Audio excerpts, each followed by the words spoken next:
Bom, pessoal, mais um vídeo aqui para o canal. Hoje o objetivo desse vídeo é falar um pouco sobre decisões sobre processo de restauração.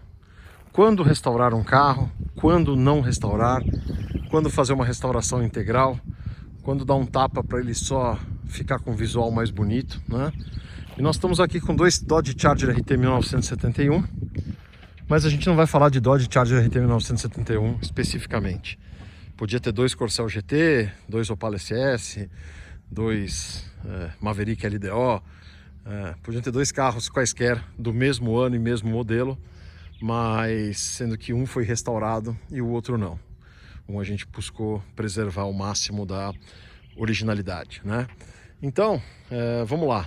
Provavelmente quem acompanha o canal há mais tempo já sabe qual foi restaurado e qual não.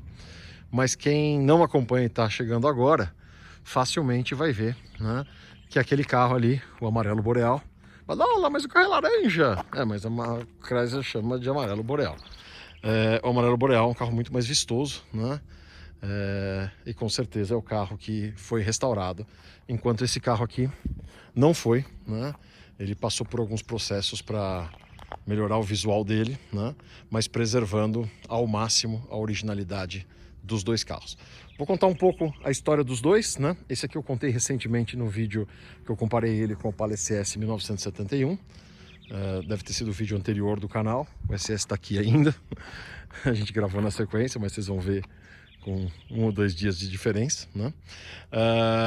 Eu contei essa história. Esse carro foi comprado de um amigo nosso, do Luiz Diesel, né? Aliás, antes disso, né, queria mandar um abraço para todos os amigos do Rio Grande do Sul que falam, Badola, como tem carro-i na coleção, como tem carro-i na coleção, né? Levando os carros do Rio Grande do Sul embora. Então hoje, já que tem muito carro-i, nós estamos mostrando dois carros A, né? Os dois carros vieram do Paraná e os dois carros saíram zero no Paraná. Esse carro foi tirado na Icasa de Curitiba e esse carro na Mopasa de Ponta Grossa, né? Curitiba e Ponta Grossa, 1 hora e pouquinho, né, de distância. Então os dois carros foram tirados 0 quilômetros em duas cidades aí relativamente perto, né? Esse daqui tem o adesivo da Icasa, o logotipo da Icasa, Igasa, né? Esse logotipo aqui, esse C aqui, esse G aqui, Igasa Curitiba. E naquele Charger dentro tinha o adesivo da Mopasa. A gente tem o manual dele, né? Da Mopasa de Ponta Grossa. Mas voltando então à história desses dois carros. Esse carro aqui a gente comprou em 2008. Do Luiz, esse carro era do avô dele desde quase zero. O avô dele comprou o carro com 1 ano de uso. Acabou ficando para o Luiz. Em algum momento o Luiz quis trocar de brinquedo e a gente comprou esse carro dele, né? E desde então está com a gente aqui já há mais de 12 anos, né? Como falei no outro vídeo, o carro chegou no meu aniversário de 38 anos, no dia 6 de julho de 2008. Então já passaram aí mais de 12 anos que estavam com a gente. O carro era muito íntegro, mas era bem feio, né? Por exemplo, aqui a parte traseira, ele não tinha mais tinta, né? A tinta tinha acabado. Mas era uma coisa linda, porque não tinha tinta, mas não tinha massa, não tinha toque, não tinha nada, tava na lata já, né? Mas também a lata exposta é uma coisa que pode... ela só vai piorar, né? Ela vai oxidando, a oxidação inicialmente ela é só superficial, mas depois ela vai penetrando na chapa, né? Então, o que a gente decidiu nesse caso, e é o que a gente fala que precisa ser feito quando o carro é todo autêntico, todo original, tem todas as peças que saíram de fábrica nele, é tentar preservar desse jeito, tá? A gente jogou uma poeira de tinta aqui, a gente preservou o vinil dele, mesmo com alguns descosturados, ali do outro lado que tem mais descosturados. Esse vinil aqui que vem aqui atrás, esse vinil tava morto, tinha enrugado e tinha restinhos dele, então não tinha como ficar. A gente substituiu essa faixa do vinil aqui. Se vocês olharem de pertinho, podem ver que, apesar do padrão ser o mesmo, esse aqui é um pouquinho mais baixo do que esse aqui é um pouquinho mais gordinho. Mas vocês só perceberam porque eu falei. Se eu não tivesse falado, ninguém teria percebido. As faixas adesivas de fábrica ainda, né? e elas a gente preservou. Tinha uns ralados aqui, não sei se foi o Luiz, se foi o avô dele que ralou, mas a gente deu uma pintadinha, deu umas pinceladinhas para ficar mais aceitável, mas mantivemos a faixa original que foi aplicada na fábrica de São Bernardo do Campo. Seria muito fácil simplesmente plotar uma outra, que nem a gente plotou ali, colocar aqui e acabou. Mas aí no futuro, quando alguém tiver alguma dúvida, né, se aquela faixa está certa, se essa distância está certa, se não está, é só a gente vir aqui e ver o gabarito, né, ver a original como é que era, tá? Quando a gente olha dentro do carro, a gente vê um painel que nunca saiu do lugar. Esse painel, onde era cromado, tá amarelo. A gente podia tirar, mandar para o Fábio Jonas, mandar para o Rodak, mandar para alguém restaurar ele. Mas o que adianta, né? Ter todos os painéis iguais, a gente não ter uma referência. E daqui a pouco o carro tá todo meio gastinho, né? Mas com o painel todo brilhante. Então as coisas têm que ter uma uniformidade. Se você partiu para uma restauração, tem que restaurar tudo. Aquilo que você não restaurou vai chamar muita atenção, né? No universo de coisas restauradas. E o contrário também vale. Se você não restaurou, uma peça que você restaurou só aquela peça, né? Ela vai acabar destacando as que não foram restauradas, que estão mais feias, né? Então esse carro aqui a gente tomou a decisão de não restaurar, ó, aqui onde o vinil está descosturado, e não tem muito o que fazer aqui, né? É só torcer para não acontecer mais isso. O banco estava fora de padrão, o banco estava feito em veludo, a parte dianteira, a parte traseira estava preservada, bem estragada, mas estava preservada. A minha ideia era ter preservado isso daqui, num erro de comunicação, quando a gente foi fazer os bancos dianteiros, o cara acabou fazendo o traseiro também.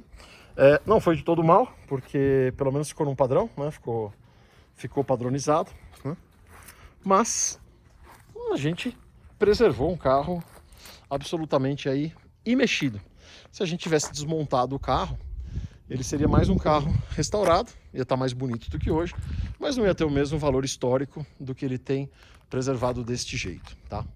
Já este carro aqui eu repeti um pouco a história do que eu contei no final do vídeo do SS, mas era para a gente estar na mesma página quando falar deste carro aqui.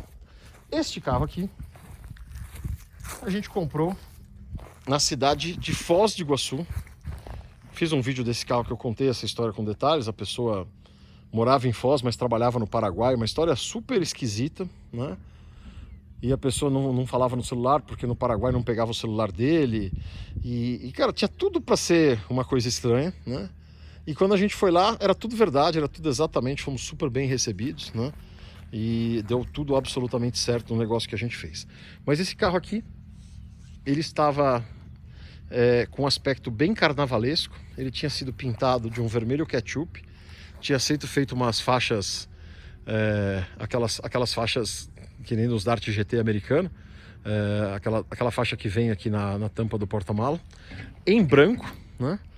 O carro estava sem vinil, estava com o teto pintado de branco e estava com o interior feito de curvim branco, parecia uma lancha o carro por dentro, né? As rodas estavam com umas rodas aro 18 pavorosas, que na negociação o cara falou que valia muito aquelas rodas. Eu falei, tira as rodas. O cara conseguiu enfiar umas rodas de Opala no lugar, entortando todos os buracos lá, mas a gente conseguiu tirar as rodas do preço, né? E dar uma baixada no preço para conseguir chegar. E trouxemos o carro para cá. Não tinha como não restaurar um carro desse. O carro desse tinha que ser todo restaurado, porque ele não estava mais nos padrões originais. E aí a gente fez toda a restauração. O carro é super bonito, né? Mas sempre passa alguma coisa na restauração. Aqui quem segue o canal sabe de quanto eu implico com esse emblema. Esse emblema, quando o vinil foi tirado pelo dono anterior e o teto foi pintado de branco, provavelmente tamparam os buracos. Ele fez novos buracos na posição errada, né? Quando eu cheguei para ver isso, o dia que estavam instalando esse vinil, eu estava com essa preocupação dos buracos. Quando eu cheguei, tinham acabado de furar e colocado o emblema. Eu falei, puta, não acredito. Colocaram o emblema numa posição que parece correta, mas que não é, né? A posição correta do emblema, ela é meio torta em relação a esse friso, mas paralela em relação aqui à linha do carro, né? Então aqui parece que está caído, mas está certo. Aqui parece que está certo, mas está errado, né? Então esse tipo de coisa acaba passando. Às vezes no processo de restauração a gente não consegue acompanhar tudo. E e algumas coisas acabam acontecendo, né? Outras, também a vantagem de a gente manter um carro, né, preservado e tal. Esses bandôs de porta aqui são os bandôs originais, né, no tecido original, no curvinho original, com curvinho brilhante, né? Esse daqui tava com curvinho branco, então a gente teve que trocar. A gente achou um com a textura muito parecida, mas a pegada não é a mesma, né? Não é tão brilhante, a gente percebe batendo o olho que já foi trocado, apesar de estar realmente muito próximo, tá? Dificilmente a gente consegue chegar num tom tão próximo assim. Quando a gente fala de banco, né? Esse banco aqui, o cara tinha feito os bancos altos. O mesmo banco, ele tinha aumentado a estrutura para fazer ele alto e branco. Então a gente teve que aproveitar, cortar o que foi enxertado, refazer. Ele tem uma espuma nova, né? E a espuma nova, cara, ela é dura, ó. A gente senta aqui, ó, ela segura muito a gente, né? Aquele carro ali tá com a espuma original, ele só foi trocado o couro, né? E quando a gente senta, a gente tem aquela sensação realmente de coisa da época, né?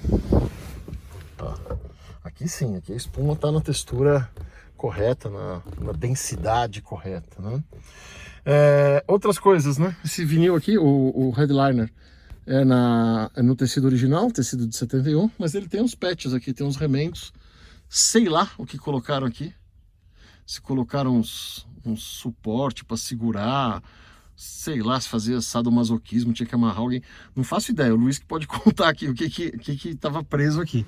Mas ó, dos dois lados, né, de forma simétrica, realmente não sei o que podia ser isso. Mas tá original, tá de fábrica e tal. Ali a gente teve que substituir. E o que a gente tem é um material americano, parecido, né? Mas parecido não é igual, tá?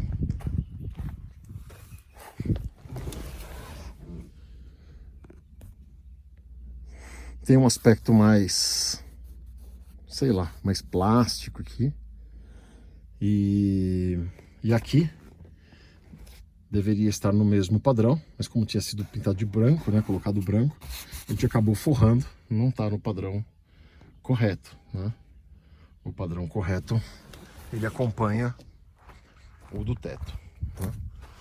Tô mostrando isso mais pra gente ver as marcas que ficam, né? Porque todo mundo fala, oh, esse carro tá muito mais bonito e tal. Mas para quem gosta da originalidade, a gente acaba vendo algumas coisas que a gente acaba valorizando aqui. Mas o objetivo do vídeo é falar quando restaurar e quando não restaurar. Então, eu acho que basicamente tem dois critérios, né? Um é o critério da integridade do carro, né? Se o carro ele tá com podres que possam comprometer a estrutura do carro, aí não tem dúvida, tem que fazer mesmo, tá? Se o carro está descaracterizado, como é o caso desse, pintado no vermelho ketchup, também não existe RT71 vermelho ketchup com faixa no porta-mala, né? Então ele tem que estar com as características corretas, né? E a outra questão é ter o gosto pessoal, né? Eu gosto muito de carro original, de carro autêntico como esse, né?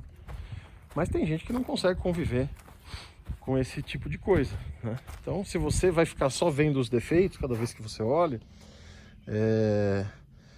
é melhor você pegar já um carro que já peça um projeto de restauração total. Não pegar um carro que peça para ser preservado e simplesmente fazer o processo de restauração nele, né? É engraçado como o toque de cada um é diferente. Eu, quando eu vejo esse carro, não me incomoda isso aqui, não me incomoda esses descascados, né? Mas me incomoda muito o emblema fora do lugar, né? Por quê? Porque isso aqui foi ação do tempo, a gente não teve culpa, né? O vinil aqui descascando, aqui deu uma rasgadinha e tal, são cicatrizes da vida. Aqui é um processo errado, eu cheguei tarde demais, quando estavam furando, quem furou já tinha furado outras vezes, furou errado, né? Então não estou querendo dar culpa em ninguém, porque em última instância a culpa é sempre minha, que sou quem tá administrando o projeto, por mais que não é tudo que a gente acompanha. Então vai daquilo que vai te incomodar mais ou que vai te agradar mais, né? Então acho que são esses os parâmetros aí. O que fica de sugestão? não restaurar um carro que seja um testemunho de época e não esteja com a integridade comprometida, né, como era o caso desse. E também não deixar de restaurar um carro que, mesmo que seja íntegro, mesmo que seja referência, esteja com a integridade comprometida, principalmente por conta de ferrugem, né? Então aqui, ó, aqui foi feito só um polimento no cofre. O cofre tá todo original ainda, né? A pintura do motor é nova, como eu falei no outro vídeo, teve que trocar um selo d'água, aproveitou para pintar o motor. Já que o cofre foi todo feito, né? Foi todo repintado, mas a gente preservou. Isso aqui é legal, ó, tá vendo? 71, 72, esse acabamento aqui de... não era muito bem acabado, ficava essas lambidas de pincel, né? A partir de 73 não. Esse aqui é de fábrica, ó. Isso aqui é de fábrica, não foi a gente que fez, tá? Tem até o RT72 que a gente fez o cofre todo e a gente simulou o mal acabado aqui para ficar igual ao de fábrica, né? Vamos ver o chassi dos dois aqui. Eu lembro que esse aqui é 21.446, né? 21.446. E esse aqui é o 20.572. Então cerca de 1.000 carros entre eles. A linha 71 começa no 10.800 e vai até o 24, né? Então vai de 11 a 24, são 13.000 carros. Bom, retomando aqui, são 13.000 e tantos carros na linha 1971. Se você imaginar uma distribuição linear entre os 2 meses do ano, estamos falando aí de coisa de 1.100, aproximadamente 1.100 carros por mês. Então esses 2 carros foram fabricados dentro do mesmo período de 30 dias, muito provavelmente foram fabricados no mesmo mês, né? Fabricados no mesmo mês, vendidos no mesmo estado, com cidades a 100 e poucos quilômetros de distância entre as duas, né? E vieram passar os seus dias aqui no interior de São Paulo, né? Onde a gente guarda a nossa coleção. Então é isso, quis fazer esse vídeo para pôr um pouco em discussão, né, as necessidades ou não necessidades, as recomendações e as não recomendações de restauração, usando como exemplo esses 2 Charger RT 1971, o amarelo Boreal e o cinza Bariloche, beleza? Então é isso aí, vou encerrar o vídeo aqui. Inscrevam-se no canal. Se você gosta muito do conteúdo, seja membro do canal. Quase 2 centenas aí de vídeos exclusivos. A gente faz vídeos exclusivos quase diário, mostrando o dia a dia dos desafios da manutenção de uma coleção de carros do tamanho da nossa, né? E você ainda ajuda a manter o nosso canal ativo e produtivo, beleza? Então é isso aí. Até a próxima, então. Valeu!